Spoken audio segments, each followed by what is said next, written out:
تو پھر آپ یہ جواب دیں کہ آج 72 سالوں کے بعد اگر آپ کی ساری پالیسیاں درست تھی تو آج کشمیری ایک تاریک گھاٹی موت کے کنویں میں کیوں دھکیل دیے گئے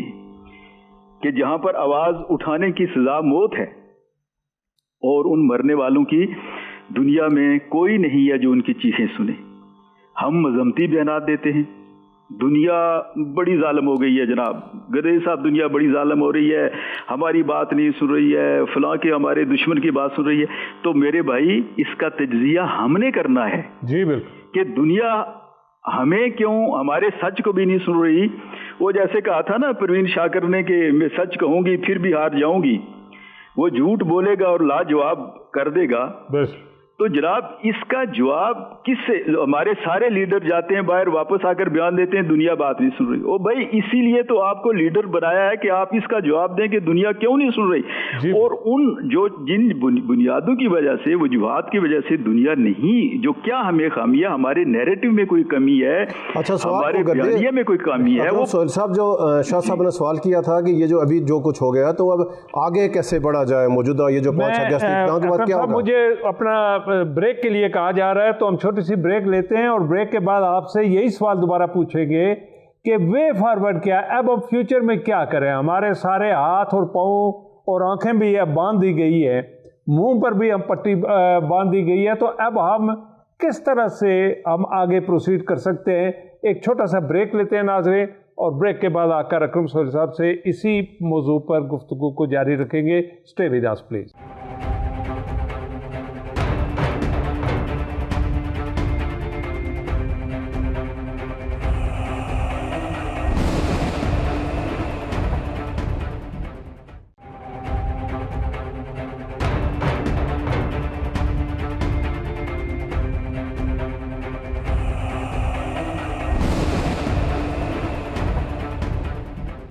جی ویلکم بیک ناظرین۔ جی اکرم صاحب جی مختصر اگر پلیز مجھے اس کا کہ وے فارورڈ کو کیا تجویز کرتے ہیں؟ وے فارورڈ اگر آپ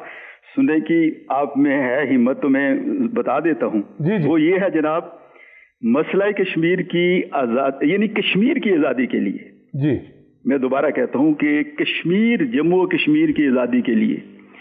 سب سے پہلے آپ مسئلہ کشمیر کو آزاد کریں۔ میری بات میرا خیال سمجھ رہے ہوں گے؟ بالکل، مسئلہ کشمیر کو آزاد کریں اور یہ کام کشمیریوں کے ذمہ لگائیں، یہ دنیا میں جا کر اپنی آزادی کی بات کریں اپنے، اور جو ہمارا ٹینک ہے، ہمارے جو لوگ ہیں، ہمارے لیڈر ہیں، یہ ان کو میں کہتا ہوں گدے صاحب 1 مہینے کا ٹائم دیں کہ یہ ایک دستاویز بنا کر کشمیری قوم کے سامنے پیش کریں کہ کیوں دنیا آج ہماری بات نہیں سن رہی ہے، ان اپنی خامیوں کو، کمیوں کو، کیا کوئی بیانیے میں جو ہمارا نیریٹو ہے اس میں کوئی خامی ہے کہ دنیا بات نہیں سن رہی ہے؟ تو اگر ہم ان چیزوں کو، اور سب کو پتا ہے، لیکن ہم سچی بات ہے کہ ہم سب کو پتا ہے کہ کیا کمی ہے، اور لیکن ہم مصلحت کے مارے ہوئے ہیں لوگ۔ اکرم صاحب میرے پاس چونکہ ٹائم ختم ہو گیا تو میں انشاءاللہ پھر دوبارہ ہم اسی موضوع پر آپ کو زحمت دیں گے۔ ناظرین یہ تھے ہمارے ساتھ اکرم سہیل صاحب، سابق principal secretary to the prime minister of Azad Jammu Kashmir. یہ آزاد کشمیر کے ایک بڑے پڑھے لکھے دانشور اور شاعر ہیں، اور اس وقت میں سمجھتا ہوں کہ کشمیر کے لیے جو درد دل رکھتے ہیں، ان کی تحریریں اخبارات میں اور مختلف آپ پڑھتے ہوں گے، تو یہ ایک صاحب الرائے لوگ ہیں۔ اگر ہم لوگ آئندہ اگر ان کی رائے لے کر اگر کوئی راستہ متعین کر سکتے ہیں تو جی راجہ صاحب آپ کا کیا خیال ہے اس جو میں؟ اکرم سہیل صاحب نے باتیں کی، ہم نے تو اپنے کئی پروگرام میں کہا کہ کشمیر کی تاریخ میں، جو پاکستان کی سیاسی تاریخ میں ایک ہی پرویز مشرف ہے جس نے مسئلہ کشمیر پر جو جمود تھا اس کو توڑا، اور اس نے کہا کہ زمینی حقیقت کو تسلیم کیا اور کہا کیسے نہیں۔ لیکن اس سے شاہ جی جب 1999 میں واجپئی لاہور آیا تو آپ کو یاد ہوگا جو اعلان لاہور ہوا تھا، نواز شریف اور واجپئی نے، تو اس میں کیا تھا؟ یہ چیزیں تھیں کہ واجپئی نے مینار پاکستان آیا، وہاں پاکستان میں داخل ہو کر اس نے پاکستان کو تسلیم کیا، پاکستان کے وجود کو تسلیم کیا، اور کہا کہ آئیں ہم نئے عزم کے ساتھ پاکستان ہندوستان۔ پھر ہماری جو اسٹیبلشمنٹ ہے اس نے اس کو نہ مانا، اور آپ کو پتہ ہے کارگل اور نواز شریف کو حکومت سے جانا پڑا۔ سیم جب پرویز مشرف نے انیشیٹو لی ہے مسئلہ کشمیر پر، جب اس نے کہا کہ یہ موجودہ حقیقت ہے، مسئلہ کشمیر حل نہیں ہوگا، جیسے اکرم سہیل صاحب نے کہا جنگ سے حل نہیں ہوگا، سفارتکاری میں ہم بہت کمزور ہیں، لوگ دنیا ہماری لہٰذا ہم آپس میں بیٹھ کے بجائے کو سالسی کرے ماما کا، لیکن یہ پرویز مشرف کی حکومت سے ہاتھ دھونا پڑے اس کو لیکن ابھی آپ نے جو پرائم منسٹر آزاد کشمیر راجہ فاروق قدر صاحب کا آپ نے کلپ یعنی چلایا تھا، تو پرائم منسٹر آزاد کشمیر لداخ کے لوگوں سے اپیل کر رہا ہے کہ آپ کشمیریت کو اپنائیں۔ وہ جموں کے لوگوں کو کہہ رہا ہے کہ آپ کشمیریت کو یعنی آپ کشمیریت کو اپنائیں۔ تو یہ تو ہم بار بار یہ کہہ رہے ہیں کہ جو آزاد کشمیر، جو تحریک آزادی کشمیر کا بیس کیمپ جو 1948 میں 24 اکتوبر 1947 میں جو حکومت کا مقصد ہے، یہ پوری ریاست جموں کشمیر کے لوگوں کو ساتھ لے کر چلے گا، وہ گلگت بلتستان کو ساتھ لے کر چلے گا، جموں کے لوگوں کو چلے ان کے ساتھ چلو۔ اگر ہماری حکومت میں نہیں ہے تو ہمارا سیاست تعلق انہیں رابطہ ہونا، لیکن نہ تو ہم نے لداخ تو دور کی بات ہے، کیا شاہ جی ہم نے گلگت بلتستان کے لوگوں کو رابطے میں رکھا؟ کیا آزاد کشمیر اور گلگت بلتستان کے لوگوں کے درمیان کہیں کوئی سیاسی کوئی بیچ میں کوئی لیزان قائم ہوا؟ ہم اپنے ہی زیر انتظام پاکستان کے زیر انتظام کشمیر کے جو پاکستان زیر انتظام کشمیر تھا ہم اس کو گٹھا نہیں کر سکے۔ آج اس ٹائم کیا ہے مسئلہ کشمیر میں؟ گلگت بلتستان کے لوگ یہ کہہ رہے ہیں کہ ہمارا مسئلہ کشمیر کے ساتھ کوئی تعلق نہیں ہے، ہمیں پاکستان کا صوبہ بنا دیا جائے۔ جو لداخ کے لوگ ہیں وہاں کے جو ان کی جو اکثریت ہے، وہاں کے لوگ باقی جو لوگ ہیں کارگل کے ہیں، لداخ کے ہیں، وہ اس میں جا کر وہ کہتے ہیں ہمیں سری نگر کی وہ جو ان کی آمریت ہے جموں کی آمریت سے نکالیں، ہمیں الگ کر کے صوبہ دیں، ہم الگ ہونا چاہتے ہیں۔ جموں میں ہماری پالیسی کی وجہ سے جو سری نگر کا جو مسلمان ہے یا جو سری نگر کا ہندو ہے، جموں ہم نے آپس میں اتنی دراڑیں ڈال دی ہیں کہ ہم جموں والوں کے اب ساتھ ملانے کے تیار نہیں ہے۔ جموں والے کہتے ہیں کہ جو ہندو ہم کہتے ہیں ہم انڈیا کے ساتھ جائیں گے۔ بچتا پیچھے کیا ہے؟ آزاد کشمیر کو کیا چاہیے؟ فاروق قدر کہہ رہا ہے مجھے تھوڑے سے اختیار دیں، میری جو 13ویں ترمیم ہے۔ ابھی تو اس نازک صورتحال میں بھی ہماری آزاد کشمیر حکومت کا مسئلہ کشمیر کے حوالے سے 5 اگست کے باریک سمجھ کوئی پالیسی نہیں۔ ہم کہتے نہیں ہمیں تھوڑے سے اختیارات دے دیں، یہ اور با اختیار دیں، پیسے تھوڑے زیادہ دے دیں، کوئی 20 ارب دے دیں، 15 ارب دیں، 40 ارب دیں، ہم آگے بیچ میں پسوں میں۔ پیچھے بچ گیا سری نگر میں حریت کانفرنس میں چند اڑے ہیں، وہ بھی ایک حریت کانفرنس نہیں۔ افسوسناک پہلو ہے کہ فاروق قدر صاحب کو یہ باتیں آج سے 20 سال پہلے آزاد کشمیر لیڈرشپ کو طے کریں ہمیں کشمیریت کو اجاگر کریں۔ اگر حریت کانفرنس میں لداخ کا بندوں کی نمائندگی ہوتی، حریت کانفرنس میں لے کے بندوں کی نمائندگی ہوتی، جموں کے لوگوں کی ڈوگروں کی ہوتی، سکھوں کی ہوتی، ہندوؤں کی ہوتی، تو آپ کشمیریت کو ہم بچا سکتے تھے۔ آج ہم ایک کشمیری بن کے دنیا میں جیسے تو کشمیری کو کون سا کشمیر لے کے جانا چاہتے ہیں؟ تو یہ جو نازک صورتحال ہے جس پر وزیر اعظم کو اب جا کر احساس ہوا کہ اس وقت بھی جو ہے جو اکرم سہیل صاحب نے کیا ہے کہ پاکستان کی تاریخ میں پہلا موقع ہے کہ کشمیر کو جو کنٹرول لائن تھی اس کو کھولا گیا بغیر پاسپورٹ کو، کشمیریوں کا آنا جانا ہوا، تجارت ہوئی، اور یہ بہت تاریخی اقدام تھا پرویز مشرف کا۔ اس نے کہا ہے کہ سیلف گورننس، کہ ہم سیلف یعنی گورننس کے آزاد کشمیری حکومت ہے، گلگت میں حکومت ہے، اس کا یہ تھا کہ لداخ میں بھی الگ حکومت ہو، جموں میں بھی ہو، تو ہم ایک کشمیر کے جو 5 اکائی ہیں ان اکائیوں پہ پھر مشترکہ ہے۔ اچھا رائے صاحب، ہمارے یہ جو پچھلے دنوں ہمارے جو عباسی صاحب ہیں جو سینئر صحافی اعجاز عباسی صاحب ہیں، اعجاز عباسی صاحب، ان کے ساتھ جو منسٹری آف کشمیر وہ جو وزارت اطلاعات میں جو زیادتی ہوئی، کسی سینئر آفیسر نے ان کے ساتھ زیادتی کی، مین ہینڈلنگ ہوئی، لیکن آج تک پوری صحافی برادری جو ہے وہ احتجاج کر رہی ہے اور وہ ان کے دروازے پیٹ رہی ہے، کوٹ رہی ہے، لیکن کوئی ٹس سے مس بندہ نہیں ہو رہا۔ آپ کیا دیکھ رہے ہیں اس طرح سے؟ آپ وہ لوگ ہیں جو ٹرینڈ سیٹر ہیں، جو پالیسی میں آپ کو ہوا یہ کہ جب 5 اگست کو حکومت پاکستان نے سرکاری سطح پر یوم استحصال کشمیر بنایا، یعنی استحصال کیا تھا کہ جو ہندوستان نے کشمیریوں کا استحصال کیا ہے، یعنی 5 اگست کو جو فیصلہ 2019 کا ہوا تھا وہ جو غیر آئینی، غیر قانونی، بین الاقوامی قوانین، ضابطوں کے خلاف تھا، تو جو اس سے کشمیر کے حقوق غصب ہوئے، اس نے سب کچھ چھینا، اس کے خلاف پاکستان نے سرکاری طور پر ایک دن یوم استحصال کے نام سے آزاد کشمیر پاکستان میں منایا۔ اس میں انہوں نے وزارت اطلاعات نے خصوصی سپلیمنٹ جاری کیے، صدر کے، وزیر اعظم کے، وزیر اطلاعات کے پیغامات کہ پاکستان کا پیغام کشمیریوں کے لیے کیا تھا، کہ پاکستان حکومت کیا پیغام دینا چاہتی ہے اس موقع پر۔ تو جو وزارت اطلاع جو یعنی اس میں پریس انفارمیشن ڈپارٹمنٹ اسلام آباد نے جو خصوصی سپلیمنٹ جاری کی اخبارات کے لیے، وہ بجائے آزاد کشمیر کے گلگت بلتستان کے اخبارات کو جاری کرتے، وہ انہوں نے کیا بکھر کے، ملتان بلوچستان کے، سکھر کے، وہ ڈمی اخبارات کو وزارت اس میں انفارمیشن کے جو اس میں ہمارا جو پی آئی ڈی کا محکمہ ہے، چند افسران نے مل کے پیسے لے کے تو وہ سارے کا سارا کروڑوں روپے کے اشتہارات وہ جا کر ڈمی اخبارات کو جاری کر دیے. تو اعجاز عباسی جو ہمارے کشمیر کے سینئر ایڈیٹر ہیں، اس نے جا کر صرف یہ شکوہ کیا کہ ہم ایک دن پہلے بھی پی آئی او کے پاس آئے تھے تو ہم نے یہ درخواست دی تھی کہ کل جو آپ خصوصی ایڈیشن جاری کر رہے ہیں اس میں ہماری یہ کشمیری اخبارات ہیں تو آپ نے ان کو خیال رکھنا ہے. ایک دن پہلے اگر اس کو بتایا، اس میں کل جب پی آئی او کو بتا کے آیا تھا تو جب وہ ڈائریکٹر کے کمرے میں داخل ہوا، کہا کہ میں نے یہ ہمارا گلہ ہے آج آپ نے، اس نے میں تو آپ کو تلاش کر رہا تھا بدتمیزی کی. میں کہتا ہوں زاہد تبسم ہیں صدر، زاہد تبسم ایک صدر زاہد تبسم صاحب ہمارے ساتھ لائن پہ. جی وہ اب آ جائیں گے لائن پہ خود پر. تو یہ ہوا کہ جب اعجاز عباسی اس کے کمرے. زاہد صاحب السلام علیکم. وعلیکم السلام. جی زاہد صاحب، میں سید محمود گردیزی اپنے پروگرام میں اور میرے ساتھ میں تھوڑی وضاحت کر رہا تھا، بیچ میں آ جائیں گے زاہد صاحب. تو اس ڈائریکٹر نے وہاں پر بغیر بات سنے کہ بھائی مجھ سے غلطی ہوئی ہے تو اس کو گالی دے کر اعجاز عباسی کے اوپر حملہ کر دیا. اس کے دفتر میں جو پرائیویٹ 2-3 لوگ تھے انہوں نے عباسی کو جو پکڑ لیا اور اس کو بدترین تشدد کیا. پھر آئے اور جا کر پھر اعجاز عباسی اس کا لوگ پھر پی آئی او کے کمرے میں گئے، جو اس کا یا اس سے اوپر کا جو آفیسر ہے، پرنسپل انفارمیشن آفیسر ہے، اس کے کمرے ڈائریکٹر نے اگر پھر بدتمیزی کی انہی کشمیریوں کے ساتھ کہ بھائی یہ لوگ آ جاتے ہیں، یہ کریں یہ کریں، کون سا حق مانگتے ہیں، حق کون سا ہوتا ہے، ہماری مرضی. ہم اس نے تو کہا کہ یہ حق تو ہماری مرضی ہے نا، حق کا تعریف ہم نے کرنی ہے. جی زاہد تبسم صاحب، جی مختصر پلیز، یہ جو واقعہ ہوا ہے اس کے بارے میں آپ کے کیا انپوٹ ہے؟ جی گردیزی صاحب بہت شکریہ آپ کا. کفیل صاحب نے ساری ڈیٹیل بتا دی ہے کہ 5 اگست سے لے کر 14 اگست تک کشمیری صحافیوں اور کشمیری اخبارات کے ساتھ پریس انفارمیشن ڈپارٹمنٹ نے کیا سلوک کیا. تو یہ تو اس وقت اسلام آباد سے نکل کر پوری دنیا میں یہ خبر پھیل چکی ہے کہ کشمیری صحافیوں کے ساتھ، اخبارات کے ساتھ ان کے ناروا سلوک اس وقت جاری ہے. AKNS کا یہ موقف ہے کہ جو سینئر صحافی ہمارے اعجاز عباسی کے ساتھ جو زیادتی ہوئی ہے، پھر جھوٹی FIR درج کی گئی ہے، اور اس کے بعد 13 اگست کو جب پورے کشمیری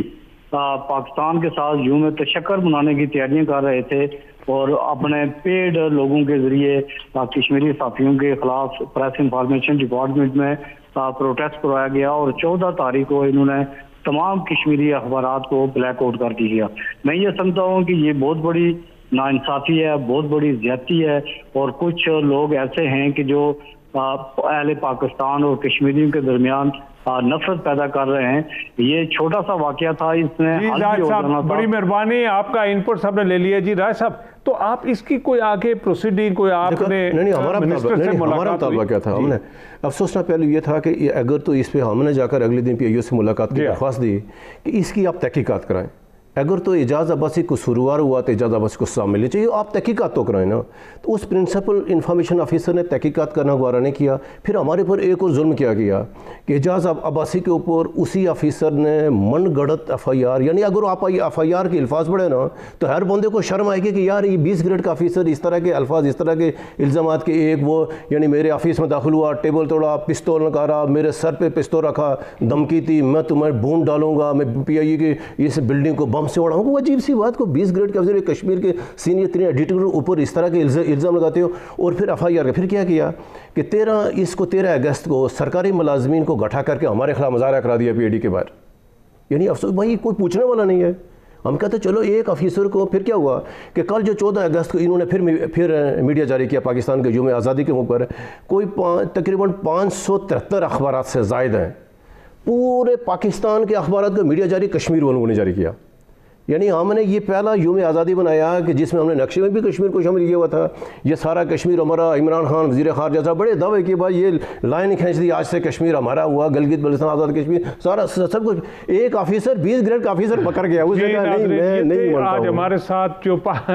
ہمارے جو وزارت اطلاعات کے جو عقل کل ہے، انہوں نے جو ہمارے صحافیوں کے ساتھ جس انداز میں اور جس رویے کا اظہار کیا یا جس طرح سے یہ اشتہارات یا اس حوالے سے جو وہ ٹریٹ کر رہے ہیں، میں یہ سمجھتا ہوں کہ یہ ہمارے جو پڑھے لکھے انتہائی دانشور قسم کے وزیر اطلاعات ہے جناب شبلی صاحب، انہیں اس پر فوری غور کرنا چاہیے. اور ایسے آفیسر کو جو ڈسکریمنیشن کا سبب بن رہے ہیں، پیدا کر رہے ہیں، اور ایسے جاہل مطلق آفیسر ان کو فوراً اپنی اس منسٹری سے فارغ کرنا چاہیے، انہیں کہیں پولیس میں بھیج دینا چاہیے کہ جہاں وہ لوگوں کو پورا دن دھکے دیں اور کسی اس قسم کی جو جگہ ہوتی ہے۔ ناظرین، اسی کے ساتھ میں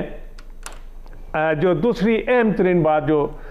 کہ ہمارے جو اس وقت یونائٹڈ عرب امریٹس نے اسرائیل کو تسلیم کر لیا ہے، اور اسی طرح سے چند ہی دنوں کے بعد سعودی عربیہ بھی میرا خیال ہے تسلیم کرے گا۔ اس حوالے سے ہم میرا خیال ہے آئندہ پروگرام میں تفصیلاً گفتگو کریں گے، لیکن چونکہ میرے پاس ٹائم کم ہے، میں اب ناظرین آزاد کشمیر کے وزیر اعظم جناب فاروق حیدر خان صاحب کی اسپیشل اٹینشن چاہوں گا، اور ان کی توسط سے جناب PWD کے جو SCs ہیں ان کی توجہ چاہوں گا، اور اسی طرح سے ان کا جو PND جو ڈپارٹمنٹ ہے ان کی توجہ چاہوں گا، اور یہ چاہوں گا کہ آپ ایک یہ پل دیکھیں، اس تصویر میں یہ ایک پل ہے، اس پل کو 1980 میں جناب جنرل حیات خان صاحب کے دور میں یہ پل بنا تھا اس علاقے کو۔ یہ بوری فرمان شاہ راولہ کوٹ سے قریب یہ ایک علاقہ ہے، یہاں یہ پل دیا گیا تھا، اور اس پل کے دائیں اور بائیں سڑک نہیں تھی۔ اب چند روز ہوئے یہ سڑک دونوں طرف، یعنی ایک طرف اور دوسری طرف میٹل روڈ دے دی گئی ہے۔ اب اس پل سے روڈ جو ٹریفک ہے وہ گزرے گی، یہ ٹوٹل اس کی لکڑی جو ہے وہ بسیدہ ہو چکی ہے، اس کے جو روپس ہیں، جو رسے ہیں سٹیل کے، وہ بھی زنگ آلود ہو چکے ہیں، اور یہ کسی بھی وقت کوئی بہت بڑے حادثے کا یہ پیش خیمہ ہوگا۔ یہ پل، میری گزارش ہے کہ فوراً SC کو وہاں بھیجا جائے، وہ دیکھے، آ کر اس کا معائنہ کرے، اور اس علاقے میں لوگ اپنی مدد آپ کے تحت جو روڈیں بنا رہے ہیں ان روڈوں کو بھی دیکھا جائے، اور ان کو ایٹ لیسٹ اگر آپ حکومت کی طرف سے کچھ نہیں دے سکتے تو ان کی حوصلہ افزائی تو کرنے کے لیے وزیر اعظم صاحب کو ہی اپنا ٹیکنیکل جو لوگ ہیں، آپ کے SC صاحب ہیں، ان کے گورنمنٹ کے ٹیکسز سے، ہمارے ٹیکسز سے ان کو گاڑیاں، تنخواہیں، سب فیسلٹیز ملتی ہے، کیا وجہ ہے کہ وہ ان علاقوں کا آ کر ایک تفصیلاً معائنہ نہیں کر سکتے؟ وہ انسپیکٹ کریں اور وہ آپ کو رپورٹ دیں کہ کیا واقعی وہاں زمین پر جو کام ہو رہا ہے وہ پروگریسو ہے یا نہیں ہے۔ یہ لوگ اپنی مدد آپ کے تحت کروڑوں روپے جو لگا رہے ہیں، کیا وہ صحیح بات ہے یا نہیں ہے، اور وہ گورنمنٹ کا ایک صحیح یعنی پبلک پرائیویٹ پارٹنرشپ کا جو تصور ہے وہ وہاں امپلیمنٹ ہو رہا ہے یا نہیں ہو رہا ہے۔ ناظرین، آج ہمارے پاس وقت ختم ہوا، ہم آئندہ ہفتے انشاءاللہ پھر حاضر ہوں گے۔ اس وقت تک کے لیے آپ اپنا اور ارد گرد رہنے والے لوگوں کا خیال رکھیے گا۔ خدا حافظ۔